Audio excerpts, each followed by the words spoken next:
C'est bon.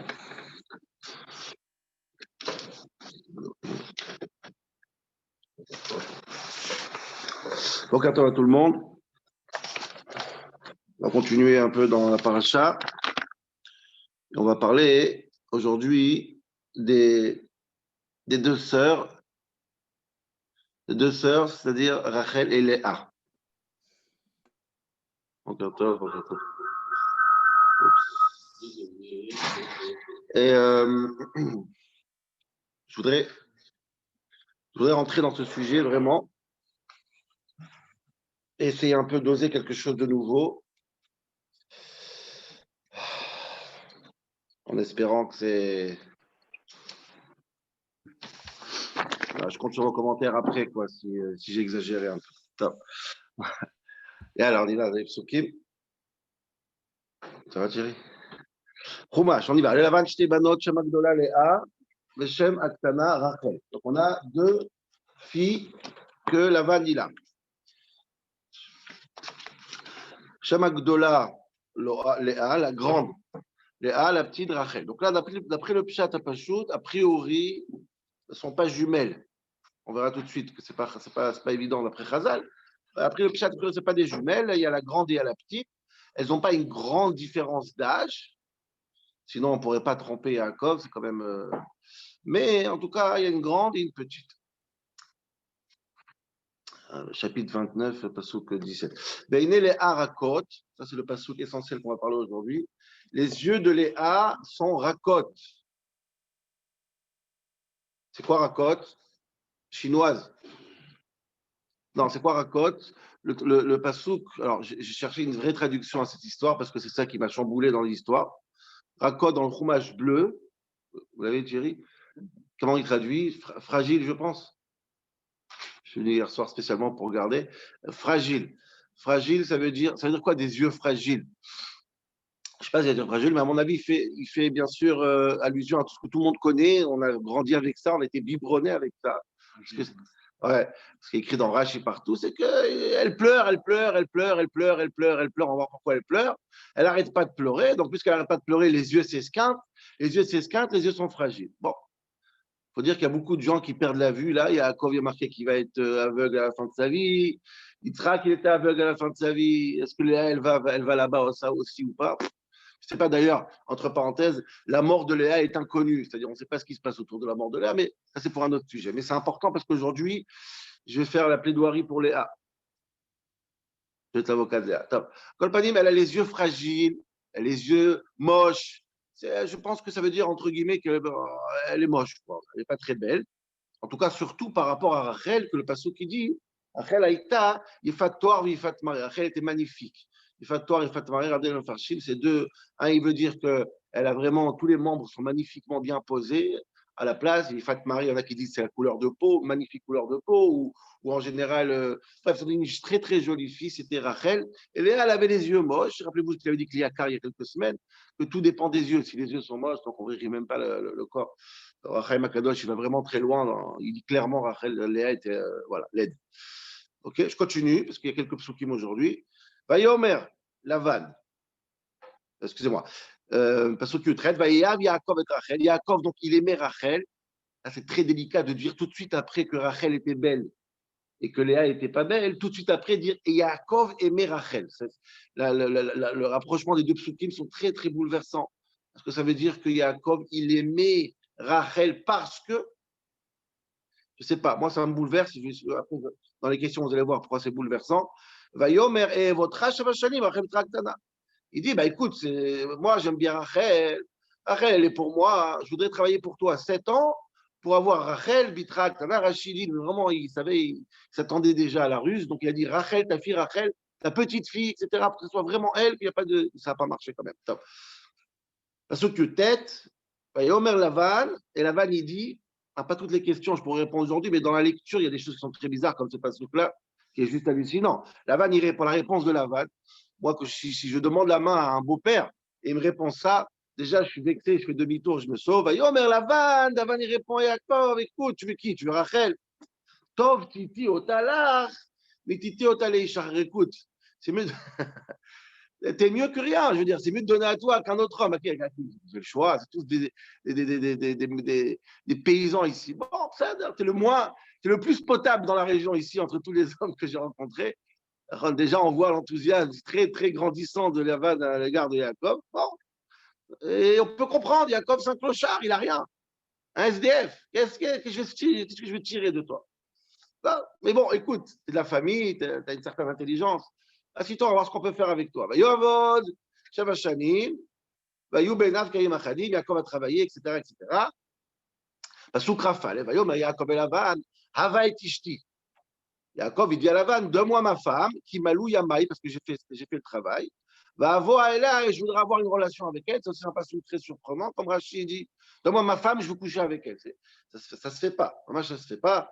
Mais ce qu'il voulait dire, c'est que je suis, et ça, c'est quelque chose, un élément qu'il faut qu'on se mette bien dans la tête. On ne parle pas des jeunes couples ici. Tout le monde est vieux. On parle à un moment où tout le monde n'est pas jeune du tout. 70, 60, 80, des vieilles femmes et des vieils hommes, là, c'est pas évident. Le Ramban, il nous dit, je pense, dans l'histoire des Doudaïm, c'est l'histoire quand Yaakov, quand elle va donner les fleurs à Rachel et Léa, donc ça veut dire dans quelques années, que Reuven, il a fait ça, il n'avait pas peur de sa mère, parce que sa mère était Skena, était très vieille, donc il n'avait pas peur de faire. Il a dit, bon, elle ne va pas s'énerver, elle est vieille, elle est déjà très vieille. C'est-à-dire qu'on parle des. C'est pas évident, c'est pas des jeunes garçons très beaux, c'est tous des vieux, là. En tout cas, je ne veux pas vexer personne, en tout cas 50, 60, 70. Bon, bref, c'est un mariage de vieux garçons et vieux filles. Vraiment, Jacob et Lavan, donne-moi ma fille, donc donne-moi ma femme, je dois avoir des enfants, il est tard. J'ai plus le temps, Rachid fait le calcul. Il faut que j'avance, sinon j'ai plus d'enfants. Et sauf la même colonne, comme il a fait un mixté pour tout le monde. Il y avait Baer, il arrête les habitants. Le soir, il prend les arbres, il y avait Ota et l'arbre, il y avait Léa. Donc, toute cette nuit-là, il passe avec les arbres, il tenne là-bas, mais il ne pas Chifrato, les habitants Chifra. Il donne une servante à Léa aussi, donc il y a Léa et la servante. Il se réveille le matin et il se rend compte que c'est Léa et pas Rachel. Mon rab, il disait toujours, quand je me suis marié, cette histoire de Rachel et Léa, c'est pas seulement Rachel et Léa. C'est tous les mariages, on va dormir le premier soir avec Rachel et on se réveille avec Léa. Quoi qu'il arrive, tout ce que tu as pensé avant d'être marié, et si je me mariais, ça va être, je vais faire là. La réalité revient toujours. Et la réalité, c'est que c'est Léa. Quand on se réveille, c'est Léa. Il y a des enfants, il faut s'occuper, il faut éduquer, il faut travailler. Et des deux côtés aussi. La femme aussi, elle va dormir avec Rachel. La vie, c'est Léa, c'est pas Rachel. Rachel, c'est une utopie. Mais en tout cas, clairement, c'était comme ça le cas. Il se réveille, il voit Léa, il est surpris. D'ailleurs, je vais prendre juste 30 secondes pour dire un magnifique vent, mignon. J'ai vu dans le livre de mon arrière-grand-père hier soir. Juste avant d'aller dormir, il dit comment. Alors, on sait qu'il y avait les Simanim, l'histoire des Simanim. Il y avait les Simanim, ça veut dire que, je vais finir ce shiur aujourd'hui, mais Rachel a donné les Simanim, vous savez, les signes à Léa pour qu'il ne se rende pas compte. Regardez le texte, vous avez le texte, il y a marqué en hébreu, il y a marqué Hu Léa, pas il. Quand il se réveille le matin, il voit que lui, il est Léa. Dans le Sefer Torah aussi, pour les Baal Torah, il est marqué, il se réveille le matin, il voit que c'est lui, il est Léa. Après, Makadosh demande, tout le monde demande que c'est cette histoire, c'est pas où, c'est I. Alors on lit I, mais c'est écrit où? Pourquoi c'est écrit où? Pourquoi c'est écrit lui en Zachar et pas en Nekeva? Alors il dit un petit mot très intéressant. Il dit que c'est quoi le signe que Rachel elle a donné à Léa? C'est quoi le signe qui se sont faits entre eux, Rachel et Yaakov? C'est quand elle va venir le soir avec lui dans la chambre. Lui dira comment tu t'appelles et elle dira je m'appelle Léa. C'était un jeu qu'ils ont fait ensemble. C'est intéressant. Et si elle répond qu'elle est Léa, c'est que c'est Rachel. Et du coup, il se réveille le matin, il voit ah oui, c'est Léa. C'est le signe que tu m'as dit hier. En vérité, c'est pas seulement un signe, c'est réellement comme ça. Donc il est surpris. C'est vraiment Léa, quoi. Bref, Omer elle va dans ta cité, il dit, mais qu'est-ce que tu me fais? Tu m'as menti, je pensais que c'était Rachel, tu m'as juré, etc., etc., etc. Et quoi, l'histoire continue, et après, voilà, et Rachel, etc. La suite, ce sera la suite, c'est pas possible. OK? Donc, ça, c'est les quelques psukim qu'on s'arrête aujourd'hui. Donc, on voit maintenant quelque chose d'incroyable. On voit Yaakov qui a deux femmes, Rachel et Léa. Il aime Rachel. Rachel est belle et Léa, a priori, semble être laide, pas belle. Et Yaakov est rusé. Donc, Yaakov, il se rebelle. Il va travailler encore 7 ans, etc., etc. Et donc, je vais avoir avec vous 7 ou 8 questions très importantes C'est une question très importante. Je pense que chaque question, elle permet de chacun réfléchir et avancer. Après, je vais essayer de donner un petit vort à la fin, un petit chidouche qu'il faut encore élaborer. Ça prend beaucoup de temps, mais je lance des pistes parce que j'ai certaines preuves et après, on verra comment on avance avec ça. Première question qui est très simple. Là, je vais vous lire un morceau de Gemara. La Gemara, elle dit Veine les harakot. Les yeux de Léa, et c'est vraiment le cœur de ma préoccupation, c'est les yeux de Léa sont fragiles. Demande la Gemara dans Baba Batra, mais qu'est-ce que c'est que cette histoire de Einé Léa Rakot? Depuis quand la Torah, elle raconte sur la laideté de quelqu'un? C'est sourd. Arrête la Gemara, elle dit, on sait très bien que la Gemara, la Torah, elle ne veut même pas dire sur un animal qui n'est pas cachère, et elle rajoute des mots. Pas un animal tamé, pas un animal impur, c'est un animal qui n'est pas tahor. Pourquoi? Pour ne pas dire quelque chose de mauvais sur un animal, comme ça la Gemara, elle dit. Donc, comment ça se fait que Léa, la Torah, se permet de dire, elle est moche? Ça ne se fait pas, la Torah ne parle jamais comme ça. D'ailleurs, je pense avec vous, si je me trompe, dites-moi, je pense qu'il n'y a aucune femme qui est qualifiée de laide dans la Torah. Aucune. C'est pas normal. C'est quand même Léa, la mère de Yehuda, la mère de Mashiach, la mère de la majorité du peuple juif. Comment la Torah, elle peut, la Gemara dit comment la Torah, elle peut, l'odi berakatouf, bignut, abema, bignut tzadikim. Comment tu peux parler de bignut et tzadikim? Ça ne se fait pas. C'est pas ce qu'il en plus. Qu'est-ce qu'a dit la Gemara? La Gemara dit non, c'est vrai qu'elle était moche, mais pourquoi c'est pas un défaut? Parce qu'elle était moche pour une bonne raison. C'est quoi la bonne raison?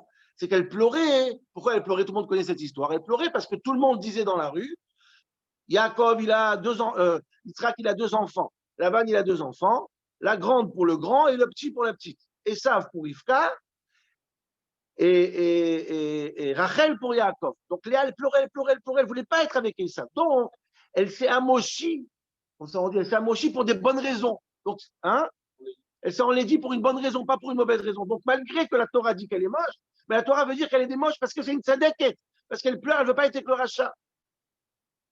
Mais elle ne me rassure pas, cette Gemara. Tu peux dire que c'est une tzadeket, tu n'es pas obligé de dire qu'elle est moche. Tu n'es pas obligé de dire qu'elle est moche. C'est pas normal. Et moi, Bechla, j'ai une autre question, vraiment entre parenthèses, il faudrait bien qu'on se mette ça dans la tête. Mais pourquoi Rivka, elle se fait des films? Et ça, il est déjà marié, on l'a vu dans la paracha. Il a 3 femmes déjà. Il a des enfants. C'est un vieil homme. Pourquoi tu as peur qu'il se marie avec toi? Elle est dans un cauchemar qui est complètement complotiste. Complotiste. Et sa vie, il est marié, sa vie, il est heureux. Il est avec des femmes. On connaît toute l'histoire de Bosmat et Machlat. Et tout le monde est là déjà. Et ça, il a fait sa vie. Il y a une fille qui est là-bas et qui dit, oh, il va se marier avec moi. Rentre sur Internet 2 secondes sur le compte Facebook de Alessam. Tu vois qu'il est déjà grand-père. Ce n'est pas pour toi. Il n'y a que Yaakov qui est célibataire. Donc, comment elle se rend moche? Comment la Torah raconte qu'elle est moche? Et comment tout ce cauchemar-là pour une réalité qui n'est même pas existante, pour un complot. Ça n'a jamais été prouvé cette histoire. Jamais.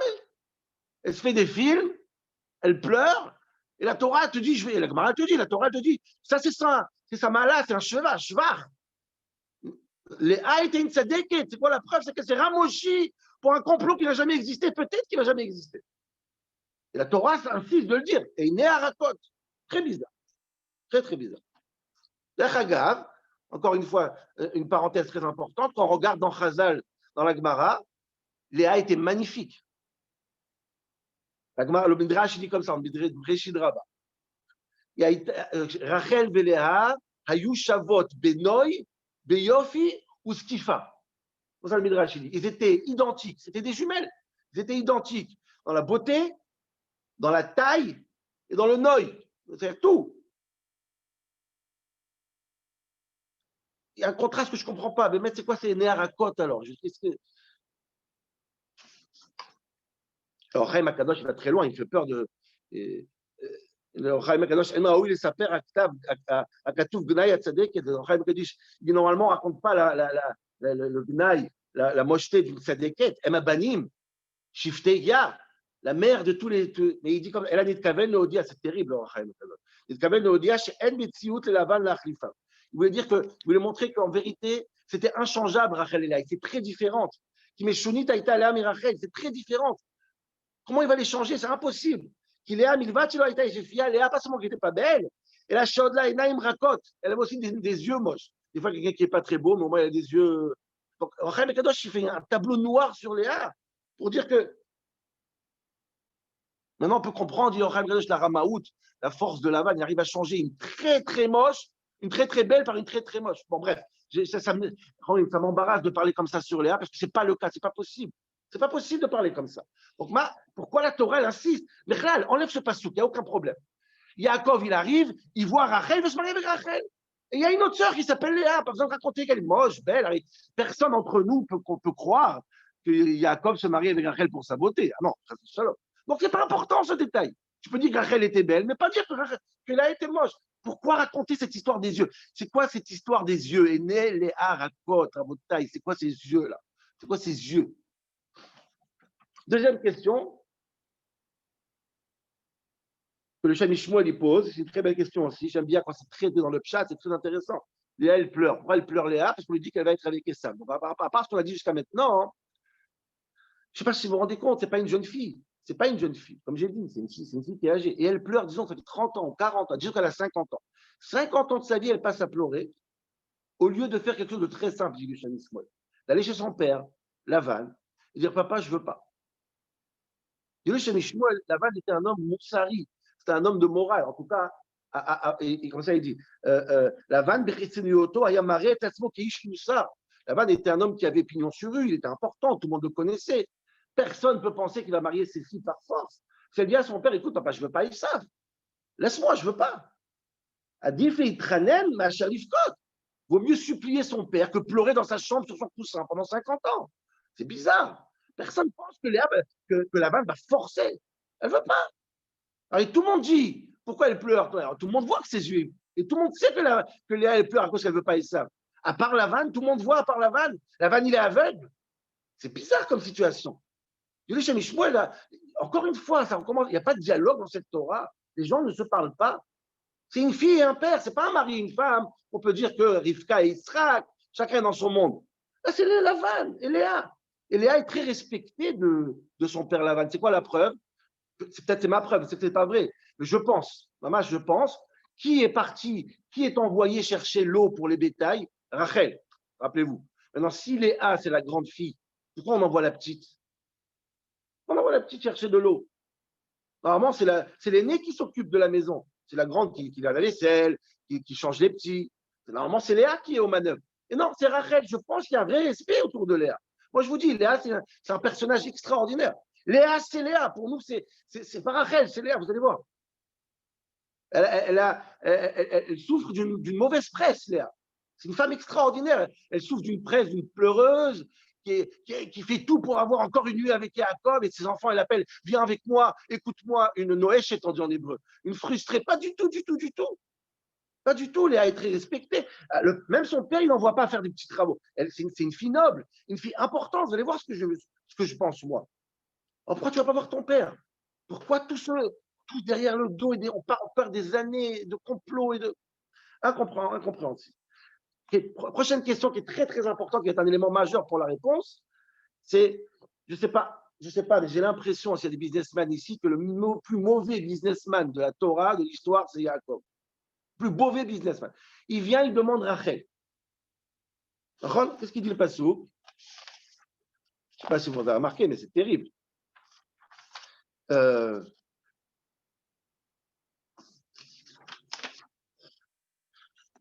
Yaakov et Rachel. Yaakov, il aime Rachel. Vayomer, qu'est-ce qu'il dit? Avant même que Lavan, il ouvre sa bouche. Et votre Rachel Hachani. Écoute bien, cher monsieur. Je veux ta fille, je suis prêt à donner 7 ans. Et la question qui se pose, attends, pourquoi déjà direct tu sautes à 7 ans? Propose 1 an.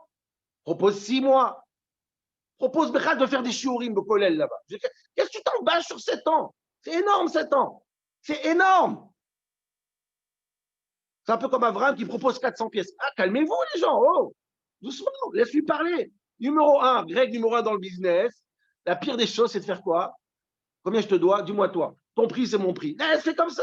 Et là, il va se sentir, il va dire, bah, je ne vais pas dire 7 ans, je vais dire, disons, 3 ans. 2 ans. Il y a Barbanel qui nous dit, Malbim aussi, il parle du calcul 2 ans. 7 ans, c'est énorme. Je ne sais pas si vous vous rendez compte. C'est un vrai coup de vieux qu'il va prendre à la fin des 7 ans. La vie, elle change au bout de 7 ans. Quand tu as 30 ans ou tu as 37 ans, c'est 2 personnes différentes. Pourquoi tu jettes cet homme qui t'a demandé? Pourquoi tu t'engages? Pourquoi tu montes sur le. Oh, 7 ans. Ah, 3 mois, c'est bien aussi. Pourquoi s'engager dans des sommes et dans des années perdues comme ça, quoi? Tu veux rester avec la vanne? Tu sais qu'on parle d'un pourri. Tu sais qu'on parle d'un ramaille. Essaye négocier au minimum. Arriver à 2 ans, il va dire 3, tu vas dire 2, tu vas dire 1. Prochaine question qui me taraude, et je vous dis, ces questions, c'est pas seulement pour la vanne et pour Léa, c'est pour tous ces faire Bereshit, parce que je pense que dans Léa, on va trouver tous ces faire Bereshit. C'est incroyable. Est-ce que, encore une fois, je suis embarrassé de parler de cette question, mais c'est quelque chose qui me saute aux yeux. Il y a quelque chose, est-ce qu'on va dire que la seule femme, et j'ai fait allusion tout à l'heure, toutes les femmes de la Torah, les Imaot, la Torah elle-même raconte leur beauté. Tous les patriarches, et c'est pour ça que je suis embarrassé, tous les patriarches, ils ont pris des femmes belles. Mais mec, c'est pas moi, c'est la Torah qui, je sais pas pourquoi elle s'oblige à nous le dire. Sarah était magnifique. Abraham me le dit quand ils arrivent chez parents. Kisha Yefat Maréa, t'es une magnifique femme. Et c'est pas qu'il a découvert maintenant, il a découvert quand ils sont mariés, il a pris parce qu'elle était belle aussi. Il a juste découvert que ça peut être un problème avec l'Égypte. Mais la Gemara, elle dit que Sarah était une des plus belles femmes du monde. Et la Torah, elle insiste de nous le raconter. Rivka, la même chose, la première phrase qu'on dit sur Rivka, avant même qu'on parle, Beisha, Yefat, Maré, Méod, 2 fois sur Rivka. Abraham, Hagav, le espède qu'il fait à Sarah, quand il va faire l'éloge funèbre, il parle de sa beauté aussi. C'est pas rien de parler quand un mort il est là, tu étais belle. Même vous allez à Shamgar, Yerushalayim, ou dans une lévaïa de Froum, je sais pas si le Rav dira, écoutez, j'avais une magnifique rabbinite. Ça passe pas. Une magnifique rabbinite, ça passe pas. Donc, Sarah, Rivka, 2 fois la Torah, elle te dit. Rachel, Veisha, Yefat Toar, Yefat Maré. On s'emballe avec Rachel. Magnifique femme. Est-ce que c'est possible que la seule femme, la seule matriarche, moche, c'était Léa? Qu'est-ce que ça veut dire? Je ne sais pas ce que ça veut dire. Je sais que la Torah, elle insiste de dire que toutes les matriarches sont belles.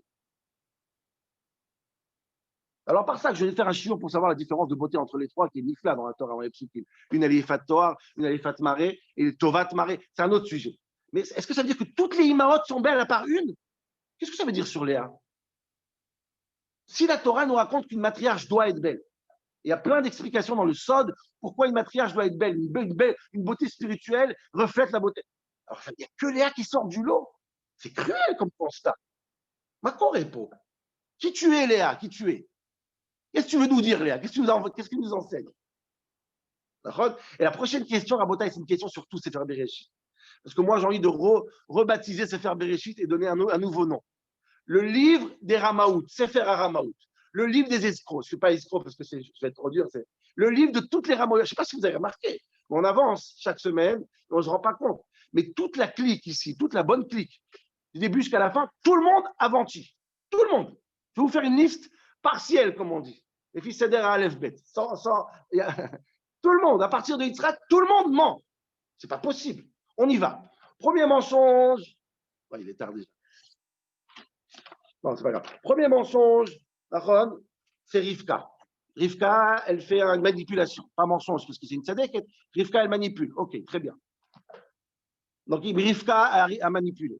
Yaakov, il est dans le coup. Il manipule aussi. La Bechora et les Brach. Donc, Rivka, ça passe pas. Yaakov aussi, il fait la Ramaout. Pas seulement qu'il est Ramaï, Yaakov, entre guillemets. Mais même, il dit à sa femme, moi, je suis encore, s'il faut, je suis encore plus Ramaï que Lavan. Donc, Yaakov, il est déjà dans, il a appris le métier, hein. Il a appris le métier très rapidement. Rachel. Oui, il a raison. Abraham aussi en Égypte. Abraham et Yitzhak aussi en Égypte, ils ont. Mais ça, c'est pour une bonne complément. C'est vrai. Tout le monde est bonne. Rachel aussi. Elle donne les simanim à qui? À sa sœur. Elle-même a participé à mentir à Yaakov, son futur mari. Alors, par pitié, on s'en fout. Mais on parle des gens qui manipulent. Je ne peux pas faire un truc pareil. D'après un midrash, Rachel était sous le lit de Léa et Yaakov. Pourquoi? Parce qu'il n'y avait pas la même voix. Donc, Yaakov, il parlait avec Rachel, avec Léa. Le midrash, il dit, les enfants, ils ont éteint la lumière. Il parle de Tinokot là-bas. C'est obscur. Et avant de faire l'action, de faire la mitzvah, Yaakov et Léa, ils parlaient chacun dans un autre lit. Léa était sous le lit, Rachel était sous le lit, et elle répondait à la place de Léa pour pas qu'il entende la bouche. C'est quoi? C'est des Ramaout, mais Spielberg, c'est pas Stam. Il faut y penser quand même. Donc, il y a donc, Abraham, Yitzhak, Rivka, Rachel, Yaakov, Lavan, bien sûr. Léa, encore une fois, Léa, maintenant, Léa aussi, elle ment. Elle va faire le coup avec sa sœur. Tous les gens de la ville où Lavan il habitait, ils étaient aussi des menteurs, puisque tout le monde connaît le Midrash que Lavan il a fait un michté à tout le monde. Il a dit regardez comment je vais planter mon gendre, je vais lui donner Léa. Donc tout le quartier, tous des menteurs aussi. Pas seulement ça, Rabotai. Même Bilha et Zilpa. Même les deux servantes sont des menteuses. Qu'est-ce qu'il a fait Lavan? Il a donné la petite servante, la plus jeune, à Léa, et la plus âgée, il a donné à Rachel. Pour pas quoi? Pour que Yaakov pense que Léa c'est Rachel. Il lui a donné la jeune servante. Comme ça, Yaakov il pense, si la jeune servante c'est elle, forcément c'est la jeune sœur aussi. Donc même les deux servantes sont dans le coup. Il n'y a pas un homme honnête, un seul, Bevakasha. Un petit juste pour le kiff. Même les enfants de Noir. Les enfants de Noah, Tamar, et Réhouven, avec les fleurs. La manipulation avec les fleurs. Il dit, ma mère, elle est vieille, il ne va pas se rendre compte. Pourquoi il donnait les fleurs? Dai! On ne peut pas marcher droit aussi, des fois, de temps en temps. Tout notre Sefer Bereshit est obligé de marcher tordu. Il n'y a pas des choses qui peuvent se passer normales dans cette histoire.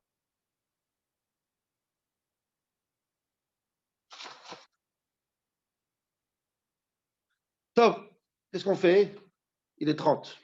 Désolé, je ne sais pas si j'ai une réponse qui peut durer une demi-heure, mais je n'ai pas le choix. Il faut que je prépare une réponse de demi-heure. C'est une réponse qui peut durer 5-10 minutes, mais je n'ai pas le temps maintenant. Mais je veux juste donner un os, un os. La puce à l'oreille, c'est Rachar Hirsch, comme ça, qui m'a donné hier. Et Rachar Hirsch, il pense. J'ai trouvé un Richon aussi qui pense comme ça. Moi, je vous dis comme ça. Vraiment, rapidement, mais je ne veux pas développer, mais je donne juste l'os. En réalité, la femme la plus extraordinaire de Sefer Bereshit, c'est Léa.